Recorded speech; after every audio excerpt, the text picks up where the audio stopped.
Hey everyone, it's Kailyn, your host with Career Kickstart Conversations. Thanks for tuning in to another episode. Today we have a special guest with us, Joey Natale.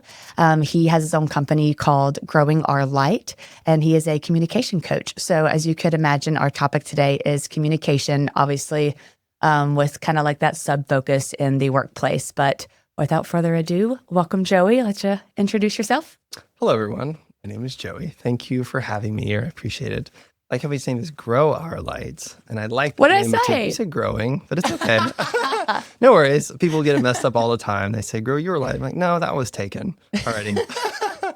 Grow your light. Yeah, it's totally fine. I think that's funny that you say that because words matter and words have power. And communication is my expertise. It's because something that I had to work at a lot. So now I teach people to effectively communicate in their personal lives, romantic lives. I teach people to speak, whether it's in their career or growing their business, things like that. So I've been doing this for about 10 years or so. And I typically work with millennials and IT professionals in general. So Cool. That's what I'll say about that. Nice. Yeah. And I saw too on your website, your LinkedIn and stuff, the ADHD thing. Is that like you have ADHD or like do a lot of your people have? Absolutely. I do ADHD. Okay. Neurodivergency. I didn't mean to call you out or that, No, but I just saw it sorry. on there. So I was like, oh, No. that's interesting. Yes, I am ADHD as well. I do work with individuals with ADHD or neurodivergency as well. It's not the only focus I have, but it is an important passion topic of mine because it's something I've struggled with. And as an entrepreneur, it gets in the way a lot. Oh, yeah. But it's also a double-edged sword because it is a superpower to keep in mind. Cool. Yes. Yeah. That's awesome. I found that interesting. I was like, I wonder if people like with that might have more trouble generally with communication or that's just. Individuals with ADHD sometimes get very excited. So they Yeah. might talk too much or they'll talk at you. Oh, yeah. Okay. So, for example, people with autism, they talk about their special interests. I use one that's very common, just like foraging for mushrooms. Don't ask me why. Oh. It's a very common topic. Individuals, high functioning or not, I don't know the correct term. Please forgive me if that's incorrect. But whatever it is, a special interest, sometimes if they have lack of social cues and awareness, they can't read your body language, being like, yeah, I'm ready to, thank you for telling me, I'm going to go now. And they keep talking at you. They're not aware of that kind of thing. One thing that ADHD people struggle with is being really excited, interrupting. Oh, yeah. I do that a lot. So it's something I've been aware of. So everybody does these things, just those might be more exacerbated, if you will, in those individuals. Well, we'll jump into the first kind of subtopic, if you will be boundaries. Sure. So I guess we could start with like, what is a boundary and why is that important? Good question. Or is it always, maybe not always important? It's very important. And one thing I want to make a distinction here. What's the difference between a boundary and a request? Do you want to take a guess? Oh, gosh. What do you think it is? I think a boundary is maybe like almost a rule and a request is maybe something outside the common rule. I have no idea. You said boundaries a rule? Like your own personal rule to your setting, Interesting environment. Way to put it. Yeah. No idea. I'll give you a good example. So I'll take this from one of my mentors who shared this example with me. Let's use a romantic example because it's easier to illustrate. You and your partner are fighting and you're arguing and you're yelling. And then you get over that, you heal, you come back.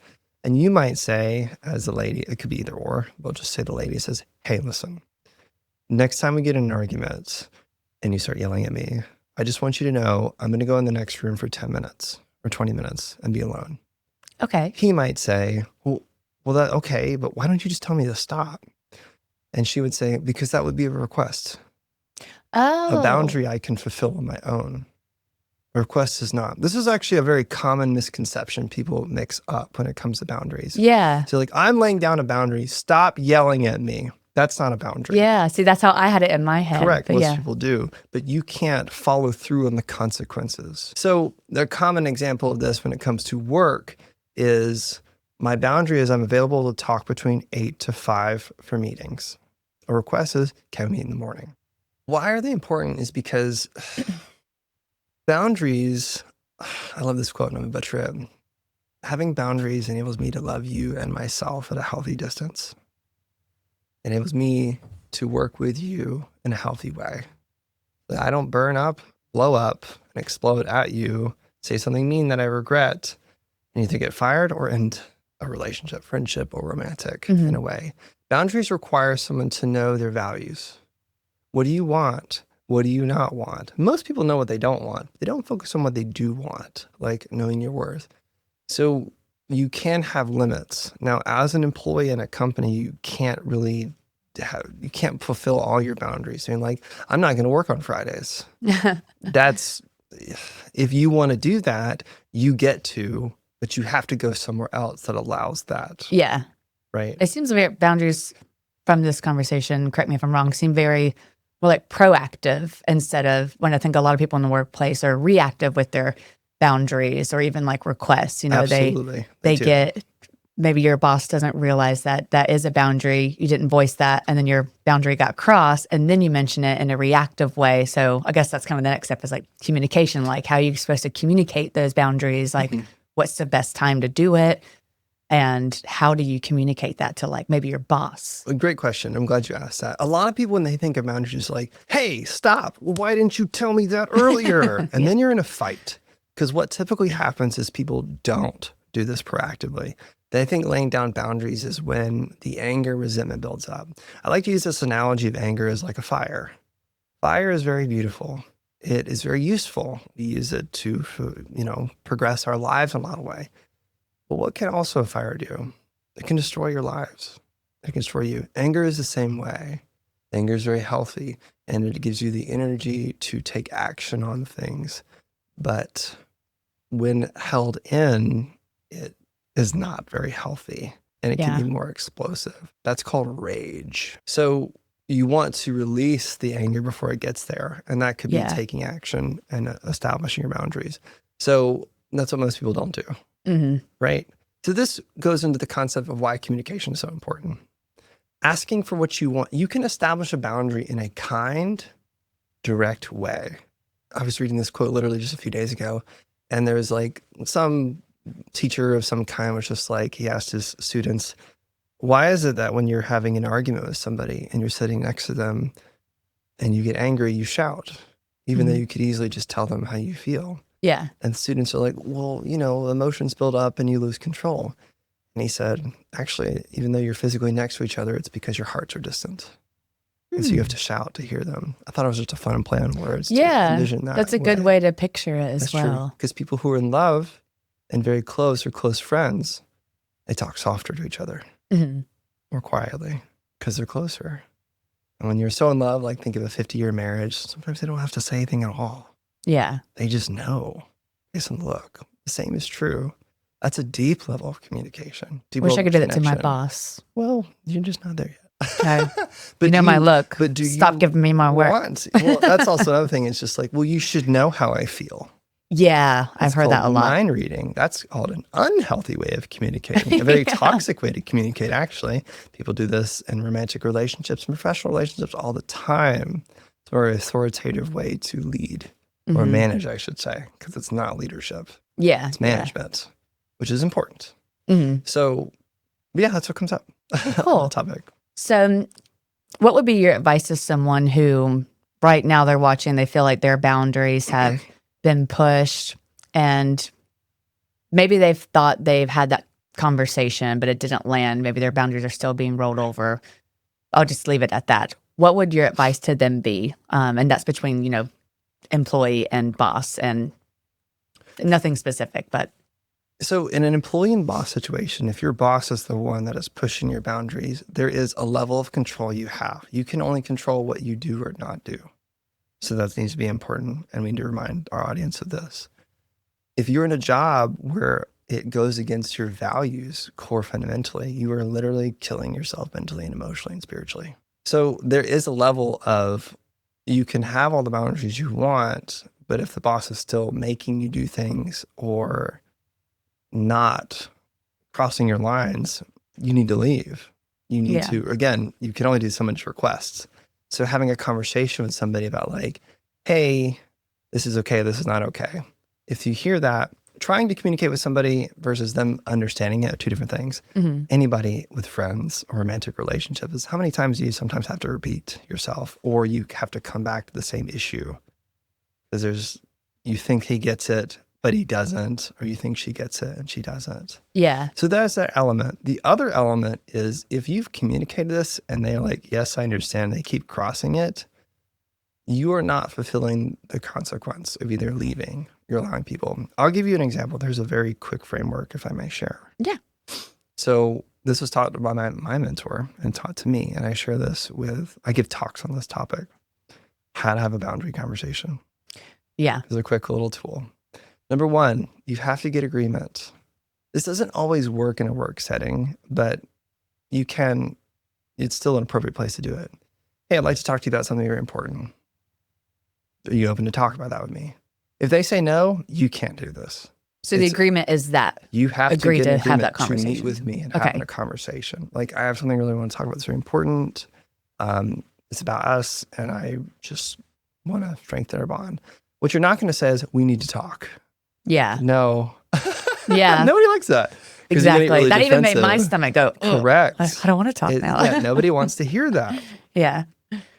So you need to get agreement about, like, this is something important. This may be a difficult conversation or maybe a challenging one, and I'd like to have that with you. Are you open to doing that? They say no, forget everything I'm going to say.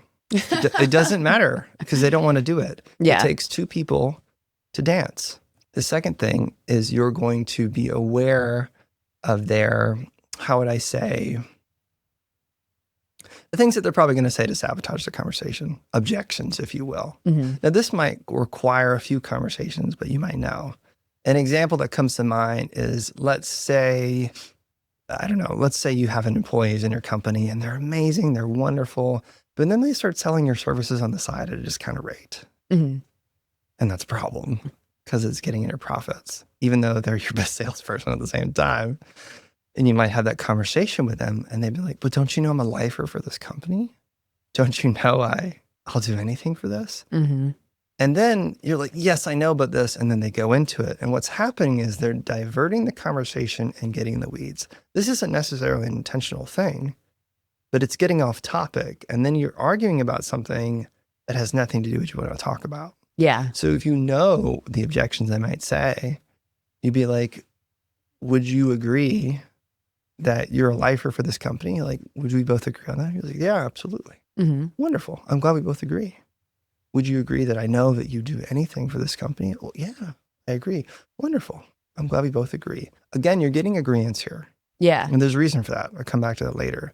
Before you even lay out the boundary, you need to tell them something that they're good at. Give them a compliment. Okay. Before you go into the hate, or not the hate, but just the violation, you need to express to them a very thoughtful thing of, like, I think you do really amazing this. The next thing you do is you lay out the violation of the boundary. Hey, this is what happened. What you're not going to say is, you son of a bitch. Yeah. You did this. Mm-hmm. You statements, because it's pointing at you, it's accusatory language. Yeah, and then that person's going to come defensive. As hell. Yeah. Now, there's an art to do this. Like, I feel it could just be facts. Like, my experience of this, these are the results I've seen. You know, help me understand, but this is what's not okay. I love what Brene Brown, she says when it comes to boundaries is remind the person to tell them what's okay. Mm-hmm. It's okay to be angry. It's not okay to slam your fist on the table. Yeah. It's okay to not agree with me. It's not okay to ridicule my ideas. Right? Yeah. So you lay out the boundary or lay out the thing that was crossed, the violation, and then you tell them how they can win. So to recap what I'm saying here, just so we're on the same page here, you get agreement to have the meeting, you handle the objections, and then you go into, like, you know, let's just say, Tom, I really love how you handle the customers. You know, I have a lot of reviews saying that they've come back to repeat business and they feel heard by you and seen. And, you know, that's really in line with our company values. And I really appreciate you for that. That's heart-centered. Mm-hmm. That's called hearable praise. That's not like, Tom, I love your hair. Yeah, yeah. But you know what I mean? Don't wear those shoes again. That's not what it is. If you fake this, you have ruined this conversation. Yeah. If you can't think of anything, you better even think about having this conversation at all. I'm gathering a lot too with this conversation, and I tell my team a lot this. We kind of have a rule with our company now, and I don't know if you agree with like a 24-hour rule, but we kind of have that. It's like we want you to go think about this conversation and think about it before, and that so it won't be reactive, and then go have that conversation with that person in private. Absolutely. If you have a problem. But like what you're saying is it's a thought process before you just go and throw your boundary at someone, or really wouldn't be a Correct. boundary. It'd be the react or what's the R word you mentioned? Response. Response. Or request. Yeah. I mean, that's also just reactive. Like, oh yeah, that's how you feel? Well, such and such did this. You're always doing this. That's also kind of find the bad guy. Mm-hmm. That's not productive. That's destructive. Yeah. So back to the framework to finish it up here. You give them a thoughtful compliment, think that's actually real, and then you lay out the boundary. You then tell them how they can win, as I've already kind of said here. How can you win this? You don't always have to. The last step would be, this is the consequence if you don't. Mm-hmm. You don't have to do that sometimes. And one of the examples that my mentor taught this, he didn't have to tell them, like, we're going to fire you if you do. Don't do this. He didn't need to share that. Yeah. However, whatever the consequence is, if you are not willing to follow through, this is a waste of time. If you have this conversation or a form of it or this framework and you do it, and then they push back or they don't do what you've asked or what you've agreed upon, and you just let it happen, you've shown to them that you don't care about yourself. Your self-worth is less than pleasing them. Mm-hmm. So somebody's pushing back on you constantly after you've already had this conversation. That's a you problem. And you need to leave and remove yourself, because either if that's what you said you're going to do, you're going to leave, do that. Because if you don't, that's a you problem. If you stay around and don't leave, you're just hurting yourself. Yeah. And, we're talking about like toxic bosses is what come to mind. It's just like, Yeah. oh yeah, sure, I'll do that. And they don't. Mm-hmm. They don't care. Yeah. Right? You as a leader, if you set consequences, you need to follow through, because they'll respect you more. Yeah. If they don't like it. Mm-hmm. So that's what comes to mind about what and how to establish boundaries and why it's important to follow through with them. Yeah. That's great advice, and gives people a really good framework to go into those conversations. Might have just motivated a lot of people to go have, there's going to be a lot of meetings set tomorrow. I love it. Yeah, absolutely. Absolutely. Let's jump into self-talk. So obviously this is someone talking to themselves, and how does that affect one? And what should someone be saying to themselves? Is this like the affirmation type of self-talk? I don't or what agree would with you describe? affirmations. Oh, really? Oh, Yes, I don't. Because a lot of people get them wrong. Because let's say a person's 300 pounds and they don't want to be. And their goal is to be in shape or whatever. Saying, the affirmations of I'm fit, I'm skinny, I'm healthy. Your brain's going to be like, no, you're not. Don't lie to me.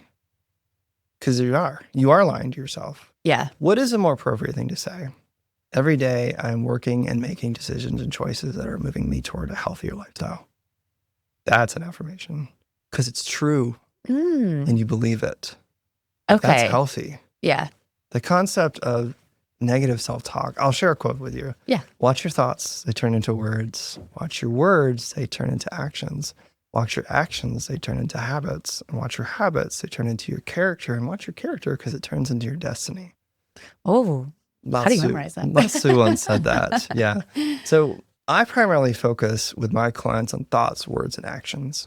How you speak about others and the world and yourself is how you're going to feel in your mind, feel about the world. If you think the world's going to hell, it is. Yeah. Think it isn't, it's going to be better. It is. That's a simple way to do it. But it's deeper than that. I love this definition of hope is, or hopelessness is, today is going to be the exact same thing as tomorrow. And if you think today is awful and you believe tomorrow is going to be the same, you are this definition of hopelessness. Mm-hmm. It matters. So focusing on what you say to yourself, it matters. I mean, there's a reason why we call it spelling, because there's spells. Oh, God. I'm a wizard, Harry. Now here's how you make a potion for you can get your next job. Yeah. That's the next subject.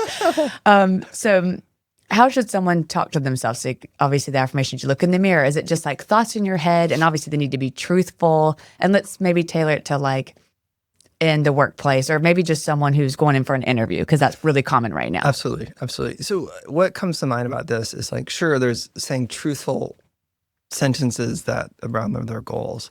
But what also comes to mind about this, if they're going in for an interview, I mean, I have a client right now who we talked about this. He's like, I hope they like me. And I said, why don't you shift that and say, I hope I like them? Yeah. Why is this important? Because it empowers the individual. Yes, we do want to put a good impression as they're well. This is also communication. You also want to, let's say I'm dressed in a suit and I have a nice haircut and all the things. And then I say to the group, hi, y'all, thanks for meeting me. And it's nice to meet you. Immediately my reputation and like your perceived level of confidence I have goes down. dies, Yeah. Mm-hmm. Obviously. So there's that piece of confidence, communication, how you show up. But what you say to yourself matters. So we all have this internal thing called a judge. Judges you, judges the world, judges situations. This will never go away. However, when you do things like eating, moving, and sleeping, healthy habits, and you surround yourself with healthy social groups, it helps you turn the volume down. Mm-hmm. So the thoughts that come in our head, we have intrusive thoughts all the time. So learning how to challenge those thoughts is a tool I'm going to share with your audience. I think might be more appropriate. Yeah. So it's 3 questions. It's very simple. When you have those thoughts that are beating up on you, beating up on the situation, like, oh, maybe they're not going to hire me. I'm not good enough. Or like, I don't have what it takes. Whatever things like that.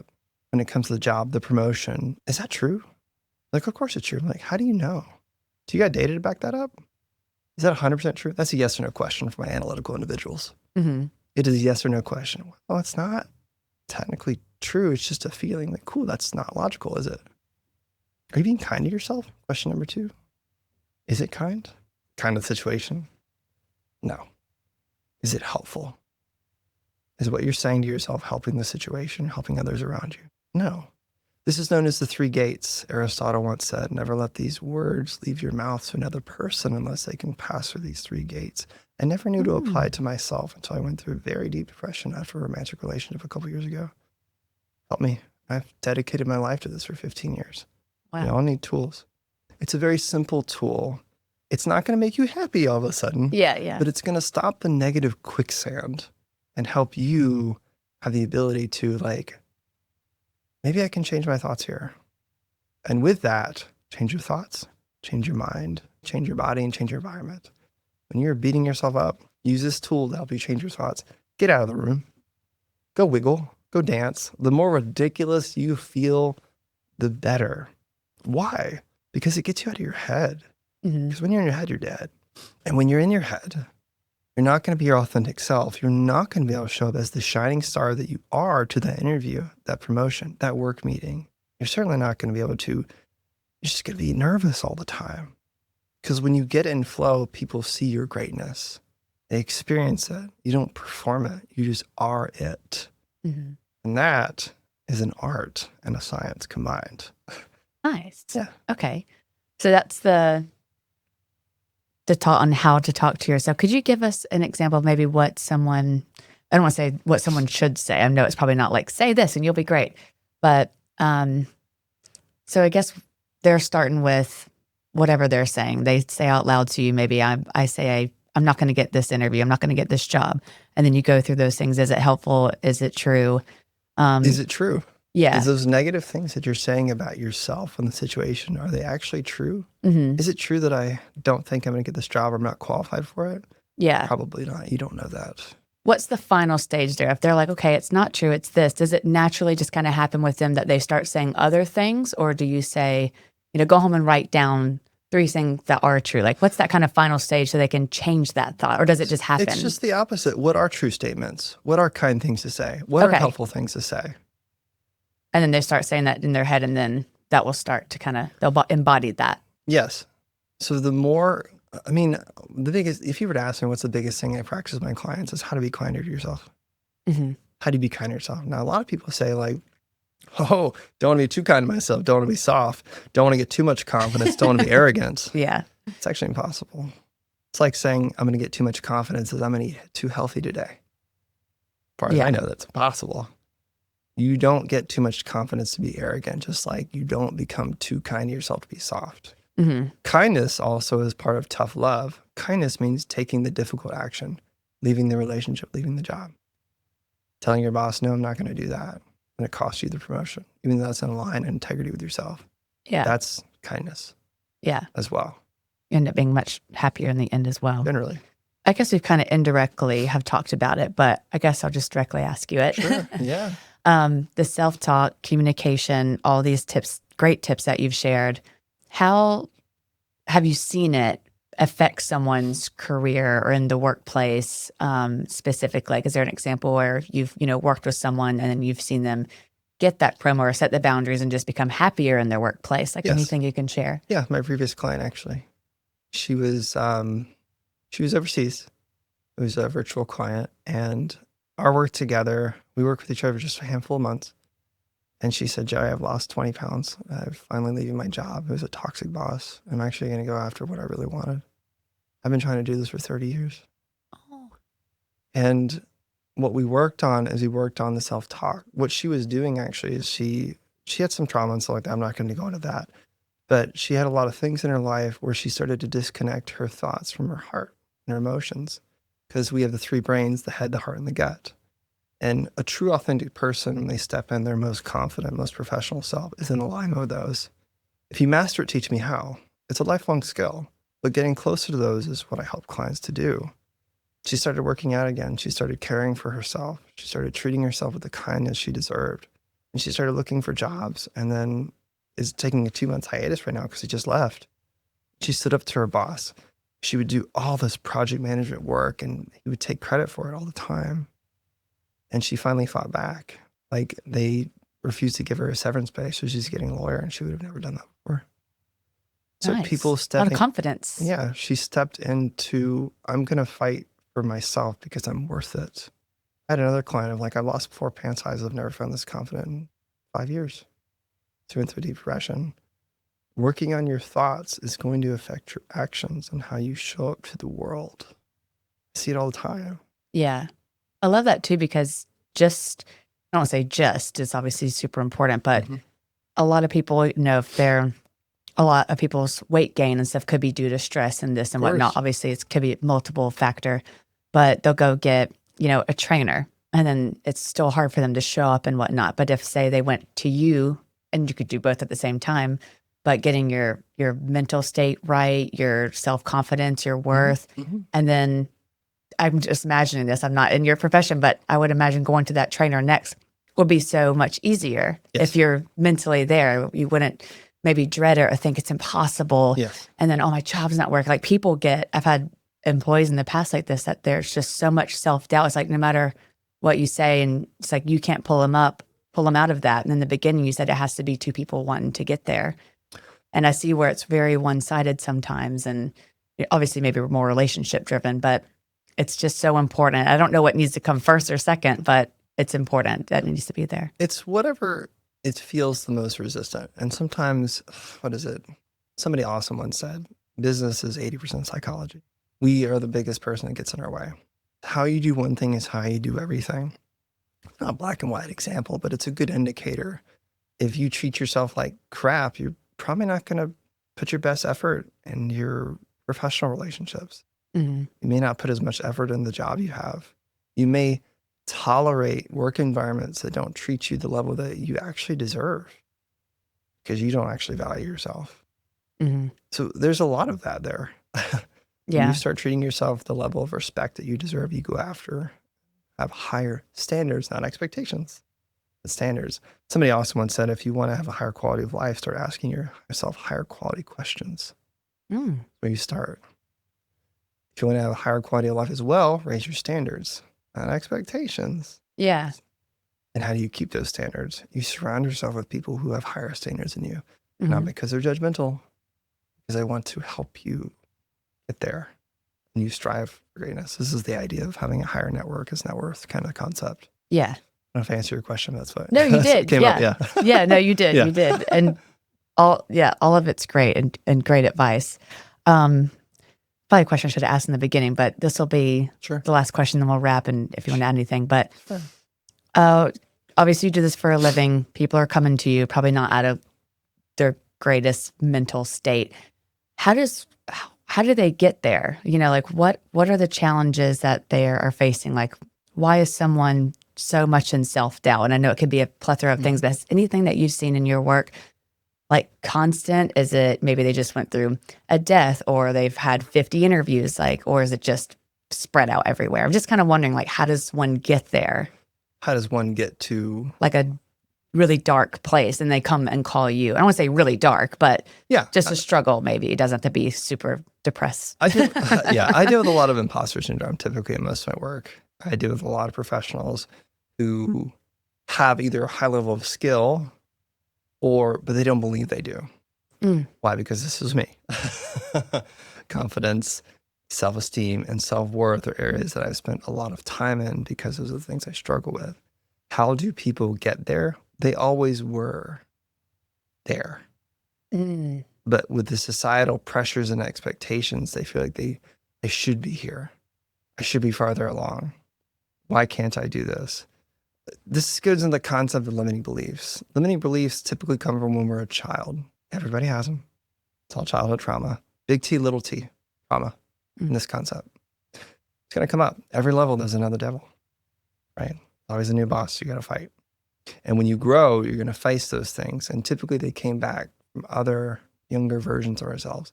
Limiting beliefs are like cages that we've created around ourselves, not made of steel, but made of words that we just forgot to let go of. It's like being in a cage and you feel like it's locked, but you never actually checked, and it's always been locked the whole time. You never push on it. This tool I gave you earlier to challenge those limiting beliefs is one way to do that. Typically just people are afraid. They're analysis paralysis, paralyzed by it. When one of my mentors said to me, one of the worst things you can ever do for growing a business is do it isolated and alone. Why? Because that judge we talked about is louder when you're alone. It's more believable. Transformation happens in community. So when you normalize your feelings and thoughts, you're like, you mean it's not just me? Yeah. I'm not the only one dealing with this? Like, this is actually a pretty common thing. Not to minimize their issues. Yeah. But to realize, like, I'm not alone. I can do this too. I can. Versus I couldn't. I can't. Now, I won't is a different conversation. Right? Next show. I won't. I don't deal with people I won't because they don't want to change or they don't want to work on themselves. Yeah. But they get there for many, many reasons, a cocktail of factors. Trauma, death of a family, that's big T trauma. Little t trauma is just like, that's their culture said that's how you have to be. And they never challenged it. Oh, okay. Yeah. Interesting. Glad I'm not there yet, but maybe I am and I don't know it. Well, we all are. Until it's getting in the way, right? Yeah, true. Until you realize it's building up a wall. So how does someone find you? Like, what's the best way to connect with you if they're needing your service? Or the best way to reach me is probably LinkedIn. Okay. Yeah. That's the best way. Great. And we'll put his LinkedIn link in the comments on our YouTube, Spotify, wherever you're watching or listening, so you can connect with him if you're interested in learning more. And what do? You usually do like they schedule a meeting, free consultation, or how does that process work if they want to move forward? I don't work with everybody. So I need to figure out if you're a right fit. And if you're not, I might know someone who does. Perfect. Okay. So it just starts with that initial message. Absolutely. Conversation, and you go from what's there. going on with you? How can I support you? Maybe I can, maybe I can't. Yeah. It's okay if I can't. Right? If I can leave you in a better place or direct you in a place to help you in your journey, talk to me. I'm here to support you. Great. Well, thank you so much for being on the show today. Yes, absolutely. This is a huge one. People have been asking for this type of topic, so I think it'll be very interesting. So yeah, thank you guys for watching. If you have any comments, anything you want to share, your personal experiences, any questions, and then I can always reach out to Joey and see if I'm sure he'll be happy to answer them. And Absolutely. yeah, thanks for watching. Thanks for coming. Thanks for having me.